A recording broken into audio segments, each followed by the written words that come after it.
Hi Pretty Mama, welcome to today's video. Today I would like to share my story about a miscarriage that I'm currently actually still kind of going through the aftermath of.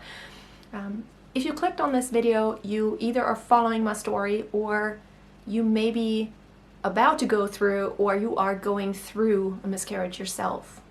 If that's the case, I am so sorry. I absolutely know what it feels like. So let me tell you my story and all the positives that I actually got out of it.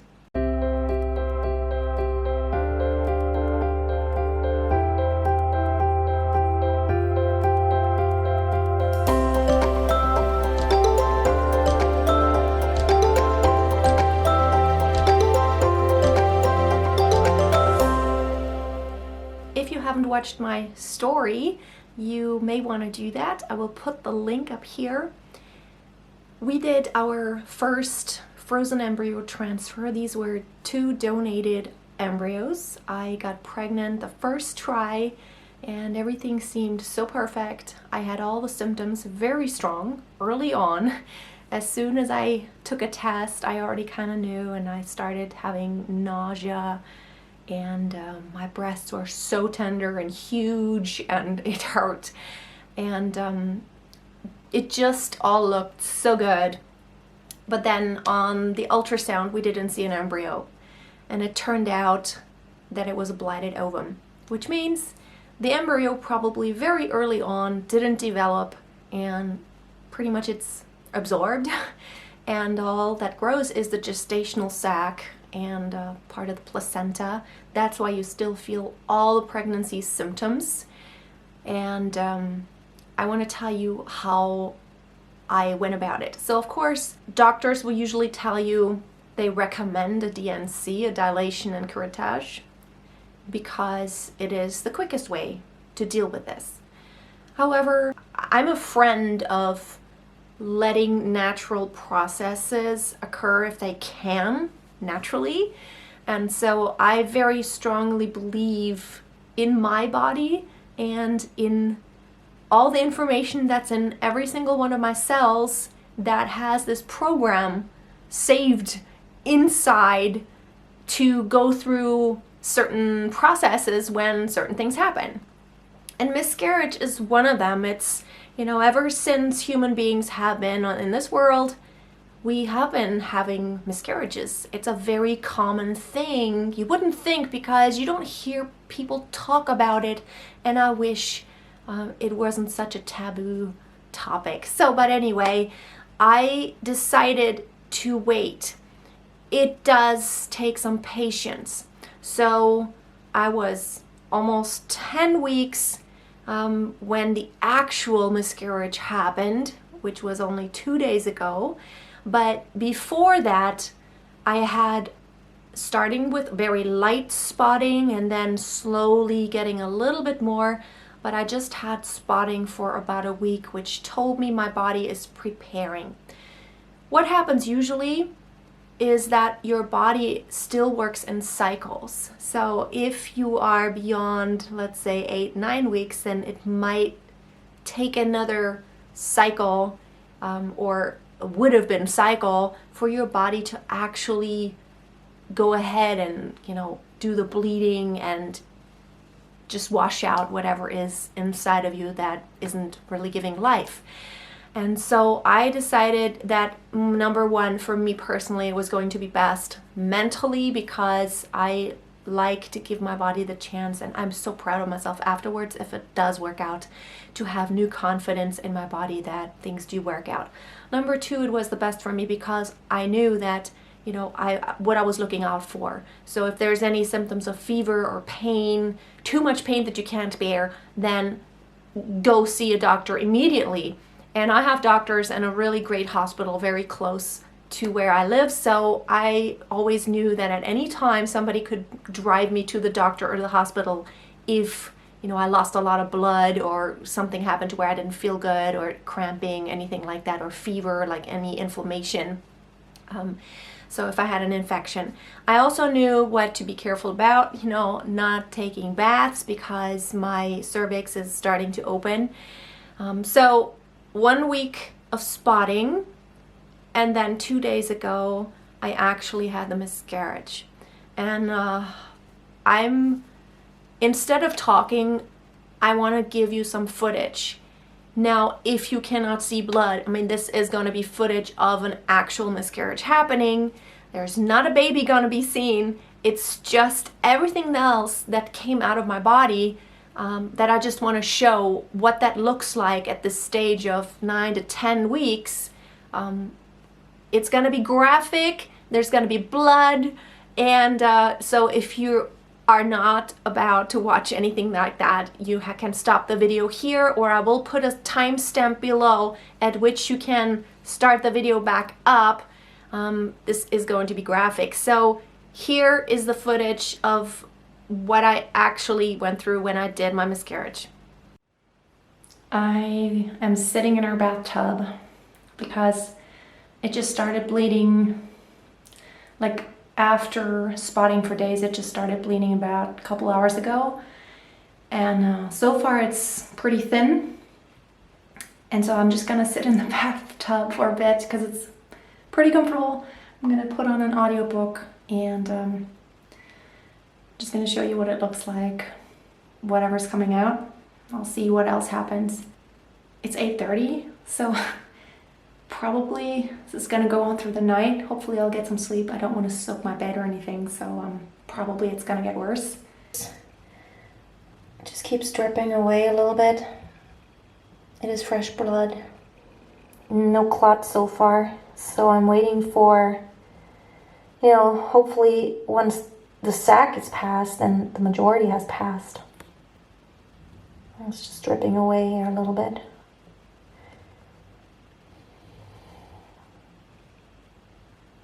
Just trying to kind of keep track a little bit of how much blood I'm losing. I am drinking some nettle tea. I have been taking iron.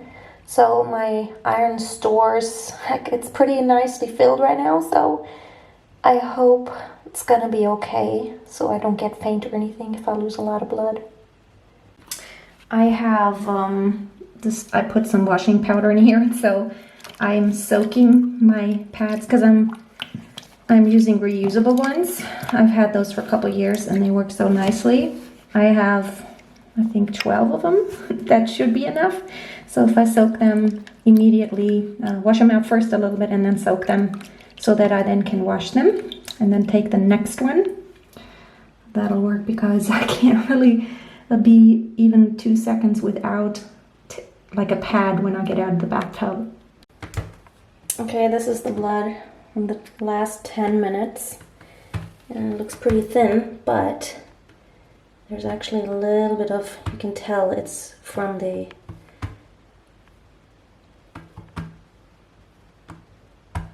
it's a little clotty also. Okay, now early pieces of the endometrium are coming out. It's really getting thicker now. I just passed a huge, this piece just came out. Oh, and it's firm. Oh my goodness. It looks like it could be like a placenta or something. There's something inside. This must be the sac. This must be the sac that I passed. I think that is fascinating. So it's very firm. It feels like very firm jello, even firmer than that. I remember when I gave birth to my daughter, it was a home birth, and I kept the placenta. I know, how weird is that? And I froze it just because I wanted to see it. Yeah, that is interesting. The funny thing is, I don't really have a lot of cramping. I mean, I normally never do when I have my period. I don't really have a lot of cramping, and now it feels just like a regular period. And if this is the majority of what has passed, I'm very thankful. Then if just blood is gonna come now and maybe some more clots, It was a pretty big piece, so hopefully passed the majority. And it's 9 o'clock now, so I've only been bleeding for 2 or 3 hours, really a lot, and so it's nice. I don't know if you can see this, but this is this big part of whatever it is. I have no idea. And then there's like this string, and it feels pretty firm. It goes from here to there, and I don't know. And then there's a little blob here. I don't know if this is the sac. I mean, I was supposed to have a blighted ovum, so there was no embryo to be seen. So it couldn't be an embryo. I'm gonna try to see if I can't quite see. It's bloody, and I'm gonna try to clean it up a bit more. I just looked at it more closely, and I'm pretty sure that this little thing on the right is the gestational sac, and that this other part here is, I don't know, part of the endometrium and placenta. I'm not sure how big the placenta could be at this time, but this looks like this might be the gestational sac, because it looks like it's attached by this string to the wall of this right here. I'll never really know because I'm not an expert, I guess. I passed another huge thing. Okay, it's all coming out, which is a good thing, I guess. As you could see, I was just fascinated. I sat in the tub because I wanted to monitor how much blood I'm losing. I had something to drink. I also knew there was somebody who could take care of me if I needed them to. And so I told everyone, just leave me alone. I just want to do this and just relax into it. And I can tell you that for me personally, this was the best way that I could have done that. So after that, I went to bed, and I thought I actually lost 2 or 3 more big clots like that in the bathtub. And after those huge pieces had passed, I had the feeling that the bleeding really got a lot less. So eventually I washed up, and I wanted to get to bed because it got really late. I was very, very tired. So I took all the precautions. I, put on a pad. Do not put in any tampons or menstrual cups, because your cervix is still dilated. Any bacteria or anything like that can enter a lot easier. So don't. And also don't take baths, like in water. So I went to bed, put a towel underneath me. I also wore some shorts over my underwear, so just in case it leaked, I had another protective layer. But surprisingly enough, I didn't leak, and it was very much like a regular period after that. And so today is 2 days after. I didn't have a lot of cramping. Couple times a day I will have just a little bit. I feel almost like my uterus is it's pulling together. It's getting back to its old size. It's shrinking, and I can't believe how much stuff fit in that uterus. That's crazy. Those huge chunks that were like this big. I thought the uterus is like really small at this point, when there's like not really a baby that's stretching it, but it's kind of crazy. It was fascinating to me, honestly. And I went to bed, I slept, and up to now it's just like a regular period. I also went today, and I saw a midwife. My insurance pays for a midwife visit to support you when you have a miscarriage.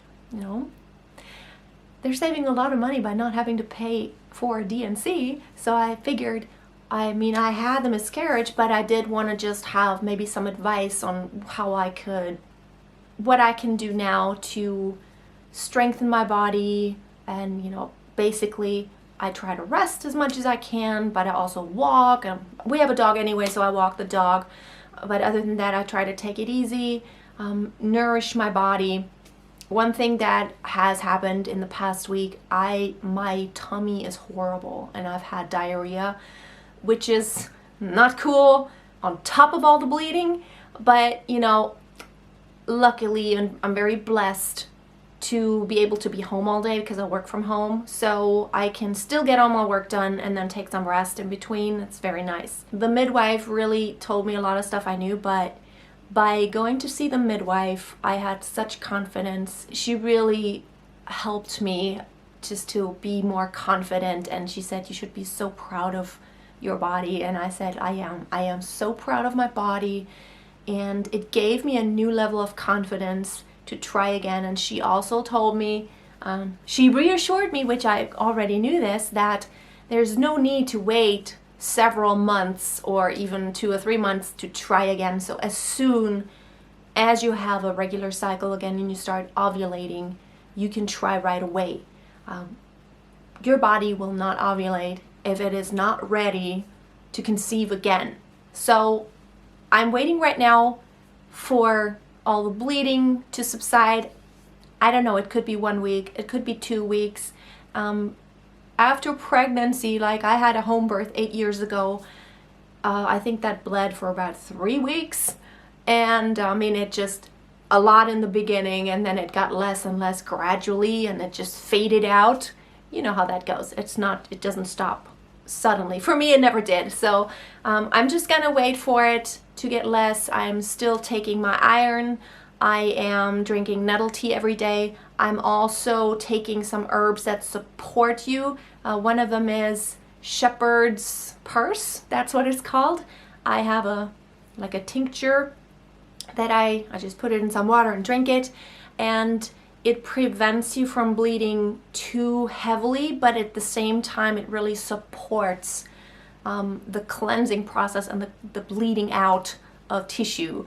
And so I'm taking that and drinking my nettle tea and also lemon balm in there. It's also very supportive of, you know, when you have a menstruation, which right now I feel like this is just a regular menstruation, just my lining being flushed out, and then I'm just gonna wait for ovulation. We're gonna try again.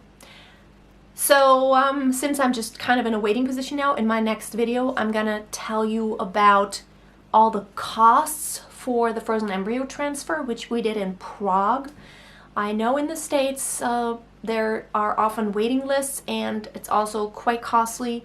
In the Czech Republic it is quite inexpensive, and so I just want to give you a list of all the costs, what I paid to the clinic and what I did to prepare and all the other things I paid out in order to get my body ready for the transfer. So that's coming up next. If you would like to follow our journey, I said it in one of my videos, in case you haven't seen it, we are going to continue to try to conceive until we can't no more, right? So basically until I am beyond menopause and I am not ovulating anymore, or until we first have the feeling our family is complete, we're not going to stop trying to have one other baby or more than one other baby. We have an 8-year-old daughter, but we do want to add, and whether it's going to be 1 or 2 in sequence or at the same time, if it's none, we just take it as, you know, it wasn't meant to be. But I'm the type of person, I don't ever want to have a feeling like I'm going to look back in life and say, I wish I had tried it, why didn't I? And this is the time when something is still possible. I have about 4 or 5 more years at least, and until that time I'm not gonna give up. I promised our daughter I'm gonna do everything I can so you can have a sibling. I can't do more than that. Everything else is just in God's hand. I trust in God, but I do my work. Thank you so much for watching. I hope you subscribe if you want to follow our journey, and it's awesome that you watched today. I hope you have the most blessed day, and I will always say it, children are the biggest blessing from God. Bye.